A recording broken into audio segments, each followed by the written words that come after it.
Si tu ne travailles pas, mon gars, si tu n'agis pas de telle sorte à ce que les gens se disent « Mon Dieu, mais comment ce gars fait-il tout ça ?» Si tu ne travailles pas à ce point, à un niveau hors norme, une action massive, une éthique de travail énorme qui va créer ta force, tu dois avoir cette discipline de vie. C'est juste un chemin. C'est un chemin normal que les gens considèrent anormal.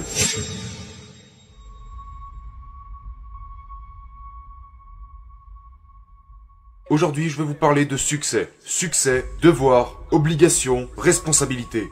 Si vous approchez le succès d'une quelconque autre manière, la plupart des gens pensent, eh bien, si l'économie fonctionne, je réussirai. Je réussirai quand cette chose arrivera. Si je gagne à la loterie, je réussirai.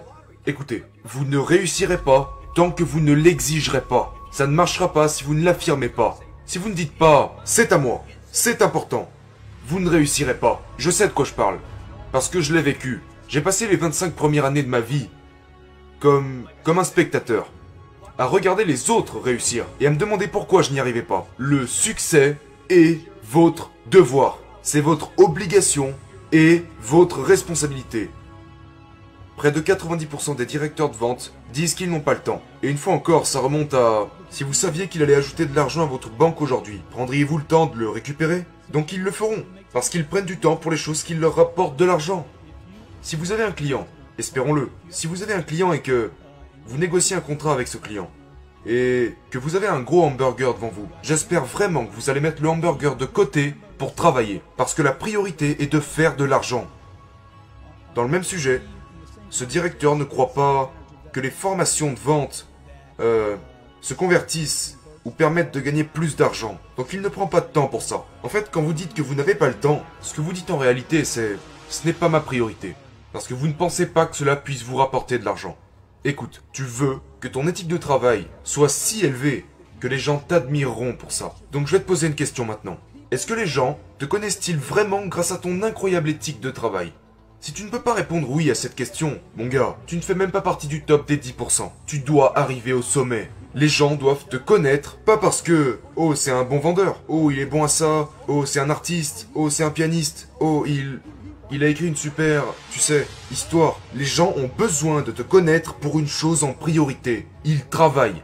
Il produit. Le gars est là tous les jours. Le gars se met la pression et se pousse lui-même. Parce que la vérité est que, peu importe si vos idées sont bonnes, ou si vos compétences sont bonnes, si tu ne travailles pas, mon gars, si tu n'agis pas de telle sorte à ce que les gens se disent « Mon Dieu, mais comment ce gars fait-il tout ça ?» Si tu ne travailles pas à ce point, à un niveau hors norme, une action massive, une éthique de travail énorme qui va créer ta force, tu dois avoir cette discipline de vie. C'est juste un chemin. C'est un chemin normal que les gens considèrent anormal.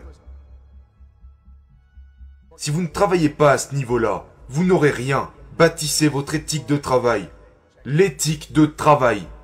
Renseignez-vous. La plus grande lutte était de contourner les gens qui disaient que je pourrais pas le faire. Sérieusement, c'est le plus grand combat. Genre, vous parlez à un gars qui vous dit « Ouais, tu peux y arriver ». Et le lendemain, vous l'entendez dire aux autres « Non, c'est un malade, il y arrivera jamais ». Vous savez, il y a si peu de gens qui vous diront de le faire. La plupart vont vous dire « Économise ton argent, protège-toi, fais attention, ne prends pas de risques ». Prendre des risques est la meilleure façon de les éviter. Donc, la plus grande bataille que j'ai dû mener a été menée contre ma famille. Les personnes les plus proches de moi étaient en réalité les plus dangereuses. À chaque fois que je sortais pour faire un nouveau deal, tout le monde me disait « Mais tu n'as pas besoin de faire un truc pareil. Tu dois avoir du carburant dans ton tank. Mais sache que dès que tu voudras accélérer, il y aura quelqu'un à l'arrière qui te dira « Sois prudent. » Mais personne n'aime être dérangé par les passagers de la banquette arrière, d'accord ? Donc ils sont assis à l'arrière et ils exerceront toujours une pression mentale sur les freins quand vous essaierez d'accélérer. La négativité est juste négative. Il n'y a pas d'argent, il n'y a pas d'avenir en étant négatif. Donc quelle est la solution? Tu sais, je ne peux pas faire ça, nous ne pouvons pas faire ça, ça ne peut pas arriver, c'est pas possible. Oh mon Dieu, les taxes sont trop élevées, les taxes sont trop... Tu es pessimiste, mon gars. C'est négatif. C'est négatif. Regarde, il y a tellement d'abondance dans la négativité qu'à proprement dit, ça devrait vous suffire pour vous faire comprendre qu'il n'y a pas de valeur là-dedans. Vous devez vous engager à servir. Vous devez vous engager genre, hey, j'ai une cible. Je sais que lorsque nous n'atteignons pas les objectifs ici dans mon bureau, la première chose que je demande, sans tenir compte du service internet, de mon service de comptabilité, ou de l'équipe de vente, je vais poser une question. Quelle est la cible? Pas de cible? Pas de vente. Donc si vous avez un rôle, si vous êtes dans le service ou peu importe, assurez-vous d'avoir une cible, évaluez cette cible, chaque heure. Si vous voulez vraiment des résultats, évaluez votre cible toutes les heures en vous posant la question « Qu'est-ce que nous avons fait dans les 60 dernières minutes ?» Je vous le promets, faites ces deux choses simples. N'apprenez même rien sur la façon de vendre quoi que ce soit. Ayez une cible, évaluez-la toutes les heures et je vous garantis que vos ventes vont exploser. Dans toutes les entreprises que je possède, j'ai entre 4 et 5 sources de revenus par entreprise. Je ne vais certainement pas dépendre d'un seul produit.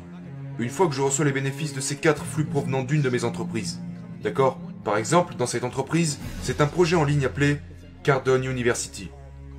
Donc il y a des conférences, il y a des livres, il y a des audios et des MP3. Ce sont 4 flux d'argent venant d'une de mes entreprises. Et à un moment donné, je me dis, ok, lançons une nouvelle entreprise. Donc je vais construire une nouvelle entreprise en parallèle. Comme un skieur, d'accord? Je ne veux pas que les skis se croisent. Je veux qu'elles soient parallèles. Afin que tout ce que je ne peux peut-être plus faire dans cette entreprise, je vais l'externaliser à un partenaire, en construisant une deuxième entreprise. Ensuite, une fois que ces deux skis sont en harmonie, peut-être que je vais bâtir une troisième entreprise ici pour laquelle j'ai une passion qui n'a rien à voir avec les deux premières entreprises. Ce n'est pas de la diversification, c'est un accroissement puissant de flux monétaires. Et quand j'investis dans cette troisième entreprise, je vais prendre l'argent des deux premières entreprises et dire s'il y a une bonne affaire, foncez. Mais si vous n'êtes pas sûr de vous, n'y mettez pas un seul centime. Il y a tellement d'erreurs que font les vendeurs, je pense qu'ils doivent revenir aux fondamentaux. Mais vous ne vendez même pas des solutions, je veux dire. Avant même cela, je dirais que la plus grosse erreur est que les gens ne sont pas stimulés par ce qu'ils font. Ils ne sont même pas actifs. Ils ne montrent aucun intérêt pour le processus. Et ils perdent leur intérêt. Dernièrement, j'étais à Barcelone. Je passais devant une boutique et je regardais une montre depuis dehors. La boutique n'était pas fermée. J'aurais pu acheter cette montre. J'avais les moyens de l'acheter. Donc je me promenais dans la boutique pendant mes vacances et je regardais cette montre. Je savais exactement quelle montre je recherchais.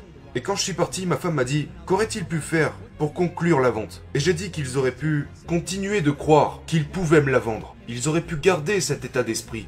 Ce que je veux dire par là, c'est que si vous n'êtes pas intéressé, si vous ne pensez pas pouvoir conclure une vente, vous ne vendrez rien. Donc la principale erreur que commettent les vendeurs et les gestionnaires dans leur boutique est qu'ils supposent faire des ventes à certains jours plutôt que d'autres. Je vais dans chaque opportunité, avec chaque client potentiel, chaque appel téléphonique, peu importe à quel point la vente peut être complexe ou ordinaire. J'ai la conviction que je peux vendre ce produit, ce jour-là, à tout moment. Exploitez votre potentiel, pas votre quota. Si vous voulez rester vraiment motivé, si vous voulez répondre à la question de savoir pourquoi les gens qui ont déjà réussi continuent de travailler, c'est parce qu'ils n'opèrent pas sur des quotas, ils opèrent sur leur potentiel. Ils sont motivés à atteindre leur potentiel. Ceci est également lié à leur obligation morale. Ils savent de quoi ils sont capables. Personne ne peut vous dire de quoi vous êtes capable. Vous êtes le seul à le savoir. Donc exploitez votre potentiel, et pas votre quota. Les quotas sont des nombres, mais qu'est-ce qu'ils représentent? Quelqu'un pourrait dire, ton quota est de ta. Ok, mais basé sur quoi? Comment tu es arrivé à ce quota? Les gens choisissent un certain quota, ou un certain nombre, parce qu'ils pensent que c'est important, ou simplement pour se comparer à d'autres personnes dans leur industrie. N'opérez pas sur les quotas. Vous les voulez, bien sûr que vous les voulez, mais ce qui vous motive, c'est l'atteinte de votre potentiel, et certainement pas quelques nombres ou quelques mécanismes. Mon potentiel, je le connais. Je sais à quoi il s'apparente. Et vous devez connaître le vôtre. Exploitez votre potentiel, pas seulement un quota. Et je vous le promets, vous serez extrêmement motivé. Jour et nuit. Quand les choses tournent mal, vous devez fournir encore plus d'efforts. Vous allez devoir dépenser de l'argent que vous ne pensiez même pas dépenser. Mais accrochez-vous, restez dans la course. N'abandonnez pas, travaillez. D'accord? Je sais à quel point c'est dur. Je sais que c'est dur. Je sais qu'il y a des moments où vous vous dites « Mon Dieu, mais qu'est-ce que je suis en train de faire ?» Accrochez-vous et continuez de travailler.